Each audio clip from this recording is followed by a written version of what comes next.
అందరికీ నమస్కారం. ఈరోజు వినిపిస్తున్న కథ పేరు ఆఖరి మలుపు. ఈ కథ రాసిన వారు పూర్ణిమ పెమ్మరాజు గారు. ఇక కథ విందామా? రేణు టైం 5 దాటుతుందిలే.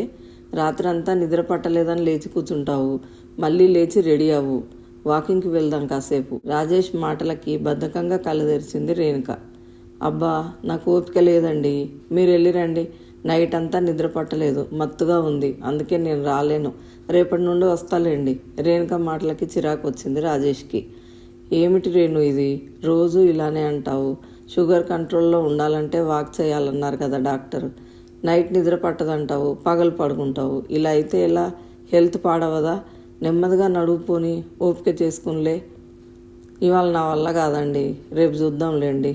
లేచి వంటింట్లోకి వెళ్తున్న రేణుకను చూసి నిట్టూర్చాడు రాజేష్. సరే, నేను వెళ్తున్నా వాకింగ్కి. అన్నట్టు చెప్పడం మర్చిపోయా, నీ కొరియర్ వచ్చింది మీ ఫ్రెండ్ వసంత నుంచి. టేబుల్ మీద పెట్టా, చూసుకో. వెళ్ళిపోయాడు రాజేష్. వసంతనా? తనేం పంపింది అనుకుంటూ ఓపెన్ చేసింది రేణుక. లోపల ఒక ఫైల్ ఉంది. ఫైల్కి పైన ఒక నోట్ పిన్ చేసి ఉంది. ఏమిటిది? కుతూహలంగా ఫైల్ ఉన్న నోట్ని చదివింది. డియర్ రేణు, ఏమిటి ఈ ఫైల్ అని ఆశ్చర్యపోతున్నావు కదా. నీకు చిన్న గిఫ్ట్ ఇది. నీకు తెలుసు కదా, నాకు చిన్నప్పటి నుంచి లెటర్స్ దాచి ఉంచడం హాబీ అని. చిన్నప్పటి నుంచి నువ్వు రాసిన లెటర్స్ కూడా దాచి ఉంచాను. అలానే తర్వాత మనం పంపుకున్న మెయిల్స్ కూడా ప్రింట్ తీయించి ఉంచాను. అదో సరదా నాకు. అందులో నీ లెటర్స్ కొన్ని ఫైల్ చేసి పంపుతున్నాను. అవి చదివాక చివరిలో నేను లెటర్ రాశాను, అది చదువు. ఏమిటి ఈ లెటర్స్ గోల అనిపిస్తుందా? పర్లేదు, సరదాగానే చదువు ఒకసారి. ఈ వసు ఇంతే, ఎప్పుడూ ఏదో క్రేజీ ఆలోచనలు. చిన్నగా నవ్వు వచ్చింది రేణుక మొహం మీదకి. ఏముందో ఈ లెటర్స్లో చూద్దాం అనుకుంటూ ఫైల్ ఓపెన్ చేసింది. ప్రియమైన స్నేహితురాలు వసంతకి, నీ స్నేహితురాలు రేణుక రాయినది. ఎలా ఉన్నావో? నాకు నువ్వు, మన స్కూలు, అమ్మమ్మ, అక్కడ నేను పెంచిన మొక్కలు, మా బుజ్జి ఆవు, మన ఊరు అన్నీ కళ్ళలోకి వస్తున్నాయి. నేను అక్కడే ఉంటే బాగుండేది. నిన్న చాలా ఏడ్చాను కూడా. నన్ను మళ్ళీ అమ్మమ్మ దగ్గరికే పంపేయండి, అక్కడే ఉంటా అని. కానీ అమ్మ నాన్న ఒప్పుకోలేదు. అమ్మమ్మ పెద్ద అయిపోతుంది, ఇక నువ్వు ఇక్కడే ఉండాలి అని అన్నారు. ఇక్కడ స్కూల్లో జాయిన్ చేశారు. ఇవాళే వెళ్ళాను. నాకు ఈ స్కూల్ ఏం నచ్చలేదు, ఇక్కడ పిల్లలు నచ్చలేదు. మీరందరూ, మన స్కూలు, సరోజ టీచర్ గుర్తొచ్చి ఏడుపు వచ్చింది. నాకు ఏడుపు వస్తే ముందు బెంచిలో అమ్మాయిలు నవ్వుతున్నారు, ఇంకా ఏడుపు వస్తుంది. దసరా సెలవులు ఇవ్వగానే అమ్మమ్మ దగ్గరికి పంపుతాను అంది అమ్మ. ఎప్పుడొస్తానా అక్కడికి అన్నట్టు ఉంది. నువ్వు అక్కడి కబుర్లతో పెద్ద లెటర్ రాయి. ఇట్లు నీ స్నేహితురాలు రేణుక. హాయ్ వసు, ఎలా ఉన్నావు? ఎలా ఉంది కొత్త కాలేజీ? లాస్ట్ వీక్ నుంచే స్టార్ట్ అయింది. నాకు అసలు నచ్చలేదు ఈ కాలేజీ. మా ఇంటి నుండి చాలా దూరం. బస్ కోసం వెయిటింగ్కే చాలా టైం పట్టేస్తుంది. నా స్కూల్ ఫ్రెండ్స్ ఎవరూ ఈ కాలేజీలో జాయిన్ అవ్వలేదు. అందరూ కొత్త వాళ్ళే. నాది తెలుగు మీడియం కదా, ఇప్పటి వరకు ఇక్కడ అంతా ఇంగ్లీష్ మీడియం వాళ్ళే ఉన్నారు. నేను అస్సలు కలవలేకపోతున్నాను వీళ్ళతో. నా పాత స్కూల్ ఎంత బాగుండేదో. మన ఊరు నుండి వచ్చేసాక మొదట ఒక 4 రోజులు నాకు కొత్తగా ఉండేది, కానీ తర్వాత పార్వతి, పద్మ, జయ అందరూ ఫ్రెండ్స్ అయ్యారు. అచ్చం నీతో ఉన్నట్టే ఉండేది నేను. మీరందరూ గుర్తొచ్చి ఎక్కడ బాధపడతానో అని చాలా బాగా చూసుకునేవాళ్ళు నన్ను. డ్రిల్ పీరియడ్లో ఆటలు, లాస్ట్ బెంచ్లో కూర్చొని సీతారాముడు ఆడుకోవడము, ఇంటికి వెళ్తూ సినిమా కథలు చెప్పుకోవడము అన్నీ చాలా చాలా గుర్తొస్తున్నాయి. ఇక్కడ ఏం లేదు, బస్సు ఎక్కడం, వెళ్ళడం, క్లాస్లో కూర్చొని వినేసి రావడం. ఆ ఇంగ్లీష్ మీడియం లెసన్స్ నాకేం అర్థం కూడా కావట్లేదు. ఎవరినైనా అడగాలన్నా కూడా వాళ్ళంతా కాన్వెంట్ బ్యాచ్, మనతో ఏం మాట్లాడరు. చాలా ఒంటరిగా ఫీల్ అవుతున్నాను. సరే ఉంటాను, లెటర్ రాయి. బాయ్ రేణు. హాయ్ వాసు, ఎలా ఉన్నావు? నీకేం, నువ్వు లక్కీలే. హ్యాపీగా ఇంటి దగ్గర నుంచే డిగ్రీ కాలేజీకి కూడా వెళ్ళొస్తున్నావు. నాకేమో మా ఊర్లో డిగ్రీ లేదని తీసుకొచ్చి హాస్టల్లో పడేశారు. హరిబుల్, నిజంగా ఏం బాగాలేదు ఇక్కడ. ఫుడ్ బాగాలేదు, రూమ్స్ బాగాలేవు, ఇంకా రూమ్మేట్స్ అయితే చెప్పక్కర్లేదు. ఒక్కో రూమ్కి 4 మెంబర్స్. ఎవరికి అసలు అడ్జస్ట్మెంట్ లేదు. మనకి నిద్ర పట్టే టైంకి వాళ్ళు లైట్ వేస్తారు, లేదా ఏదో సౌండ్స్ చేస్తారు. మినిమం సెన్స్ లేదు ఎవరికి. నా జూనియర్ కాలేజీ ఫ్రెండ్స్ని ఎంత బతిమాలనో, వాళ్ళు ఇక్కడే జాయిన్ అయి ఉంటే అందరం కలిసి ఒక్కో రూమ్లో అయినా ఉండేవాళ్ళం. కానీ అందరూ తల ఒక దగ్గర జాయిన్ అయ్యారు. నిజంగా ఎంత ఎంజాయ్ చేసేవాళ్ళమో అప్పట్లో. బస్ స్టాండ్లో, బస్సుల్లో, కాలేజీలో అంతా అల్లరల్లరి. మొదట్లో ఇంగ్లీష్ రాదని నేను కొంచెం ఇబ్బంది పడేదాన్ని. అని పాపం సుచరిత, రేఖ, మేరీ అందరూ నన్ను కంఫర్ట్ చేయడానికి నాతో తెలుగులోనే మాట్లాడుతూ నెమ్మదిగా ఇంగ్లీష్ వాళ్ళే నేర్పించారు. పిచ్చి పిచ్చిగా ఎంజాయ్ చేసేవాళ్ళం. అసలు ఆ డేస్ తలుచుకుంటే కళ్ళల్లో నీళ్లు వచ్చేస్తున్నాయి. ఈ హాస్టల్లో జాయిన్ అయి నెల రోజులే అయ్యింది. ఇంకా 3 years ఎలా గడుస్తాయి? ఎప్పటికి గడుస్తాయో. సరే మరి ఉంటాను. Reply soon. నీ రేణు. హాయ్ వసు, ఎలా ఉన్నావు? ఎలా ఉంది కొత్త కాపురం? మనం ఎంత ఫ్రెండ్స్ అయినా మన పెళ్ళిళ్ళు కూడా ఇలా 2 రోజుల గ్యాప్లో అవుతాయని మనం అస్సలు అనుకోలేదు కదా. నీ పెళ్ళిలో మొత్తం అంతా నేను నీ పక్కనే ఉండాలని అనుకున్నాను. అలాంటిది అసలు రావడానికే కుదరలేదు. నువ్వే పాపం నీ పెళ్ళి అయిన వెంటనే అయినా సరే వీలు చేసుకుని వచ్చావు నా పెళ్ళికి. నీకన్నా మీ వారికి చెప్పాలి నేను థ్యాంక్స్. ఇంతకీ ఎలా ఉన్నావు?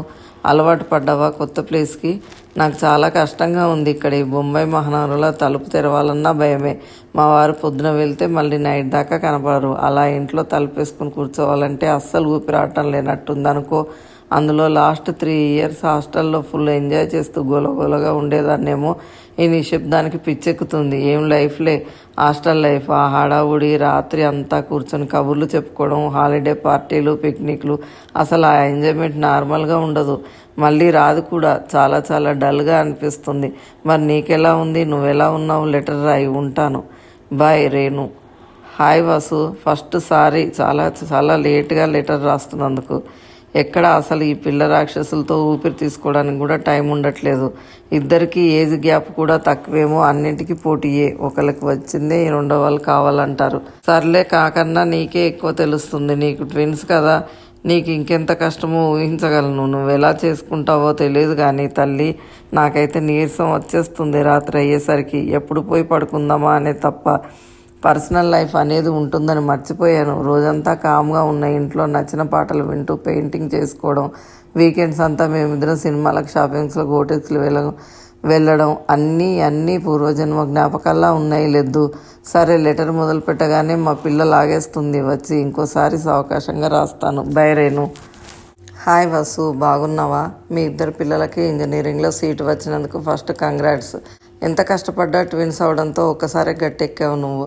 నాకు ముందు ఉంది పండగ. అబ్బాయి ఇంటర్ 2nd year, అమ్మాయి 1st year. ఏమో ఇక వీళ్ళ టెన్షన్తోనే గడిచిపోతుంది. చదువు సంగతి పక్కన పెడితే ఈ టీనేజ్ పిల్లలతో మహా కష్టం కదా. వాళ్ళ మూడు స్వింగ్స్. తెలిసి తెలియనితనంతో మనకు పిచ్చెక్కిస్తారు. అన్నీ వాళ్ళకే తెలుసు అనుకుంటారు. ఎక్కడే తప్పటడుగు వేస్తారో అని భయం. ఏది షేర్ చేసుకోరు. చిన్నప్పుడు రోజంతా మన చుట్టూ తిరిగే పిల్లలు వీళ్ళైనా అనిపిస్తుంది కదా. ఆ అమాయకమైన నవ్వులు, మాటలు, ఆటలు రోజు ఎలా గడిచేదో కూడా తెలిసేది కాదు. అదో అందమైన అనుభవం కదా పిల్లల చిన్నతనం.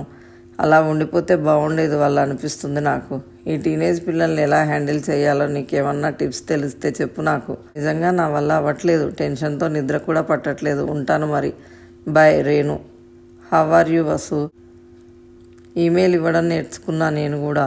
నీకే ఫస్ట్ మెయిల్. అదేమిటో కానీ ఫోన్లో మాట్లాడితే కన్నా నీతో లెటర్ లాగా రాయడమే నచ్చుతుంది నాకు. మనసులో ఉన్న భావాలు లెటర్లోనే బాగా వ్యక్తపరచడం మన ఇద్దరికీ అలవాటైపోయినట్లుంది. అందుకే నీకే మొదటి లెటర్ మెయిల్లో రాస్తున్నా. ఈ ఏజ్లో ఎందుకు ఇవన్నీ అని నేను అనుకున్నా కానీ పరిగెడుతున్న పిల్లల్ని అందుకోవాలంటే మనం కూడా నేర్చుకోవాల్సిందే ఇవన్నీ. ఉద్యోగాలు వచ్చి ఇద్దరు దేశం వదిలి ఎగిరిపోయాక కాల్స్లో దొరకరు. టైమింగ్స్ వేరు. ఇలా మెయిల్ రాసి పెడితే చూసినప్పుడు రిప్లై ఇస్తారనే ఆశ. సడన్గా ఇద్దరు ఉద్యోగాలు వచ్చి వెళ్ళిపోయారు. చాలా టెన్షన్ అనిపిస్తుంది. పెళ్ళిళ్ళు అయ్యాక వెళ్ళి ఉంటే ఆ టెన్షన్ ఉండేది కాదు.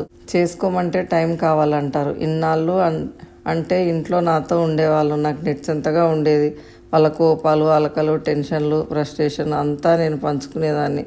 ఎవరితో అన్నా షేర్ చేసుకుంటే వాళ్ళు రిలాక్స్ అవుతారు. ఇక్కడే జాబ్స్ వచ్చి ఉంటే బాగుండేది. పిల్లలు ఇంట్లో లేక ఇల్లంతా శూన్యంగా అనిపిస్తుంది. ఎప్పుడూ వదిలి ఉండలేదు కదా. కష్టంగా ఉంది. మరి నువ్వెలా ఉన్నావు? నువ్వు కూడా మెయిల్ ఇవ్వు మరి. బై రేణు. హాయ్ వాసు. ఏమిటి ఇన్నాళ్ళకి ఈమెయిల్ అనుకుంటున్నావా? రోజు ఫోన్లో మాట్లాడుతున్నా ఇలా మధ్యలో లెటర్ రాయాలనిపిస్తుంటుంది. నిన్న అడిగావుగా ఏమిటి అసలు కాల్ కూడా చేయట్లేదని. ఎక్కడ అమ్మా, ఇన్నాళ్ళు మా అమ్మాయి ఇంట్లో. ఈ వారమేగా మా కోడలికి డ్యూ డేట్ అనే అబ్బాయి దగ్గరికి వచ్చాను. దగ్గర సంవత్సరం నుంచి అమెరికాలోనే ఉండిపోయాం. మా అమ్మాయికి ఇప్పుడు పర్లేదు. పిల్లాడికి 1 year వచ్చింది. ఇక తాను వర్క్ ఫ్రమ్ హోమ్ పెట్టుకుని చేసుకోగలదు. కోడలు కూడా డెలివరీ అయితే ఎప్పుడెప్పుడు ఇండియా పరిగెడదామా అని ఎదురు చూస్తున్నాం. ఈ క్లైమేట్ మా ఇద్దరికీ పడట్లేదు, తోచదు కూడా. ఇండియాలో అయితే మనకి ఒక రొటీన్ చుట్టూ తెలిసిన వాళ్ళు గడిచిపోతుంటుంది బాగా. చుట్టాలు, ఫ్రెండ్స్, ఫంక్షన్లు, ఫెస్టివల్స్తో గడిపిన ఆ రోజులన్నీ గిరున కళ్ళ ముందు తిరుగుతున్నాయి. ఏం చేస్తాం, ఇద్దరం ఆ కబుర్లు చెప్పుకుంటూ టైం గడుపుతున్నాం. పిల్లల ముందు ఫోన్లో ఇలా మాట్లాడితే వాళ్ళు మనసు కష్టపెట్టుకుంటారు కదా, అందుకని మెయిల్ పెడుతున్నా. బాయ్ రేణు. వసు, దాదాపు 6 years అయింది మెయిల్ ఓపెన్ చేసి కూడా. మెయిల్ ఇమ్మన్నామని మళ్ళీ ఇవాళ ఓపెన్ చేశాను. నిజానికి పాస్వర్డ్ కూడా గుర్తులేదు, మర్చిపోయా. మళ్ళీ రివైండ్ చేశారు రాజేష్. ఫోన్లో నేను సరిగా మాట్లాడట్లేదు, మెయిల్ పెట్టమన్నావు. ఏం పెట్టమంటావు? అమెరికా నుండి వచ్చాక నాకు అంతా స్తబ్దుగా ఉంది. అమ్మమ్మ, బామ్మ అనే పిలుపులే వినిపిస్తున్నాయి నా చెవిలో. వాళ్ళ మీద చాలా బెంగగా ఉంది. వాళ్ళిద్దరితో నేను మళ్ళీ నా పిల్లల బాల్యం చూసుకున్నాను. ఇంకా నా పిల్లల చిన్నప్పుడు అనుభవం లేకపోవడం వల్ల, పని ఒత్తిడి వల్ల వాళ్ళ బాల్యం ఎంజాయ్ చేయలేదేమో, కానీ వీళ్ళతో మాత్రం చాలా చాలా బాగా గడిపాను. అదృష్టం కొద్దీ 2 పిల్లలు దగ్గరగా ఉండడంతో మనవడు, మనవరాలు ఇద్దరు అలవాటైపోయారు. ఇప్పుడు వాళ్ళు కొంచెం పెద్ద అయ్యారు, స్కూల్కి వెళ్ళిపోతున్నారు. ఇక మన అవసరం లేదని ఇండియా వచ్చేసాం, కానీ నా మనసు అక్కడే ఉండిపోయింది. వాళ్ళ అల్లరి, అమాయకపు కబుర్లు, చిలిపి పనులు అన్నీ కళ్ళల్లో కదులుతున్నాయి. ఇద్దరిలో ఒకళ్ళన్నా ఇక్కడికి వచ్చేయండి అంటే వాళ్ళకి కుదరదు. మనం అక్కడ ఉండలేం. ఏమిటో చాలా డిప్రెసింగ్గా ఉంది ఈసారి వదిలి వచ్చాక. ఇన్నేళ్ళు అంటే ఇండియాకి వచ్చినా కూడా మళ్ళీ వెంటనే అక్కడికి మన అవసరం ఉందని వెళ్ళేవాళ్ళం. ఇక వాళ్ళకి మన అవసరం అంతగా లేదు. పిల్లలు పెద్ద అయ్యారు కాబట్టి వాళ్ళంతా మేనేజ్ చేసుకోగలరు. సడన్గా అంతా ఖాళీగా ఉంది. ఇప్పుడు ఏం చెయ్యాలి నేను? అలా అంటే ఈయన పిల్లలు ఒకే మాట, ఏదో ఒక వ్యాపకం పెట్టుకో, సర్కిల్ పెంచుకో అని. కొత్తగా ఇప్పుడేం పెట్టుకోను వ్యాపకం? ఇన్నేళ్ళు పిల్లల కోసం పిల్లలతో బతికాను.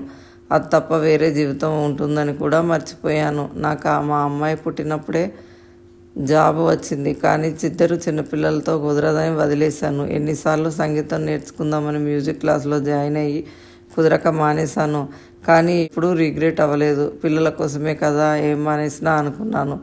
లైఫ్ అంటే పిల్లలతోనే అనుకుని ఇన్నేళ్ళు బతికాక ఇప్పుడు సడన్గా వాళ్ళు వేరు నేను వేరు అని ఎలా అనుకోవాలి? ఇప్పుడు సడన్గా వేరే వ్యాపకం ఎక్కడి నుంచి వస్తుంది? సడన్గా నేను ఎలా మారుతాను? నాకు విసుగొచ్చేస్తుంది. నిజానికి ఈ జీవితం మీదే విరక్తిగా ఉంది. నేను చూస్తుంటే నాకు ఆశ్చర్యంగా ఉంది. మన ఇద్దరి లైఫ్ దాదాపు సిమిలర్గానే ఉంది, కానీ నువ్వెంతో బ్యాలెన్స్డ్గా ఉన్నావు. నేను ఎందుకు అలా ఉండలేకపోతున్నానో తెలియట్లేదు. ఇంతకన్నా చెప్పడానికి ఏం లేదు. మరి ఉంటాను. రేణు. డియరెస్ట్ రేణు, చదివావుగా నీ లెటర్స్ అన్నీ, చూసుకున్నావా నీ జీవితంలో జరిగిన మార్పులన్నీ ఒకసారి? రేణు, నీకే కాదు ఎవరికైనా జీవితం ఎప్పుడు సాఫీగా ఒకటే దారిలో వెళ్ళదు. బోలెడు మలుపులు, కొత్త మలుపులు తిరిగినప్పుడల్లా చాలా మార్పు ముందు కష్టంగా ఉంటుంది, నచ్చదు. కానీ అలవాటయ్యే కొద్దీ ఆ జీవితం నచ్చుతుంది, ఎంజాయ్ చేస్తాం. మరో కొత్త మలుపు తిరిగినప్పుడు ఈ పాత జీవితం జ్ఞాపకంగా మారుతుంది. ఆ జ్ఞాపకాలు ఇంకా బాగుంటాయి. తలుచుకొని ఎంజాయ్ చేస్తాం. ఒక్కసారి నీ లెటర్స్ అన్నీ నువ్వు సరిగ్గా చూసుకుంటే ప్రతి స్టేజీ ఎంజాయ్ చేసావు. తర్వాత తలుచుకొని ఇంకా ఎంజాయ్ చేసావు. కానీ మన లైఫ్లో ఇదే ఆఖరి మలుపు.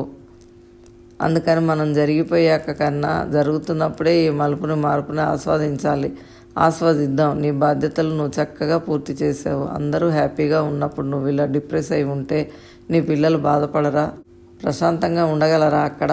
అలా అనుకుంటే మనం కూడా మన పేరెంట్స్ని వదిలిపెట్టి వచ్చి మన జీవితాన్ని నిర్మించుకోలేదా? అదే కదా పిల్లలు చేస్తుంది. సడన్గా వేరే జీవితం ఎలా అన్నావు? ఒకసారి చూసుకున్నావా నీ లైఫ్లో ఎన్ని మార్పులు జరిగాయో? అలానే ఇది. నువ్వు మానేసిన పెయింటింగ్ స్టార్ట్ చేయి, ఆపేసిన మ్యూజిక్ మొదలుపెట్టు. మీ ఇద్దరూ కలిసి టైం గడపండి. రాజేష్ గారు నాతో మాట్లాడారు మొన్న ఫోన్లో. నీ గురించి ఆయన చాలా వర్రీ అవుతున్నారు. హెల్త్ కంప్లీట్గా నెగ్లెక్ట్ చేస్తున్నావని. రేణు, ఒకటి గుర్తుపెట్టుకో, ఇందాక నేను అన్నట్టు ఇదే మనకి ఆఖరి మలుపు. ఇక్కడ నుండి మనం ప్రతి క్షణం జరుగుతున్న మార్పును ఆస్వాదిద్దాం. జ్ఞాపకాలు తలుచుకుని ఆనందిద్దాం, కానీ ఈ క్షణాన్ని కూడా ఆనందిద్దాం. ఈ క్షణం జ్ఞాపకం అయ్యేదాకా వెయిట్ చెయ్యొద్దు. సరే, ఏదో చెప్పేస్తున్నాను, కానీ అసలు విషయం ఏమిటంటే నేను మా వారు తమిళనాడు టెంపుల్ టూర్కి వెళ్తున్నాం. ఒక 2 వారాలు అనుకుంటున్నాం. మీ ఇద్దరూ కూడా వస్తే బాగుంటుంది అనిపిస్తుంది నాకు. మళ్ళీ మన జ్ఞాపకాలు నెమరేసుకుందాం. ట్రిప్ బాగా ఎంజాయ్ చేసి కొత్త జ్ఞాపకాలు సృష్టించుకుందాం. ఏమంటావు? ప్రేమతో నీ వసు. అంతా చదివిన రేణుక మొహం ఆనందంతో విచ్చుకుంది. ఒకసారి తన మొత్తం జీవితాన్ని వెనక్కి తిప్పి చూపించి తన మనసులోని వ్యధని పోగొట్టిన తన స్నేహితురాలికి థ్యాంక్స్ చెప్పుకుందామని ఫోన్ వైపు నడిచింది. టికెట్స్ బుక్ చేయమని చెప్పడానికి కూడా. కథ సమాప్తం.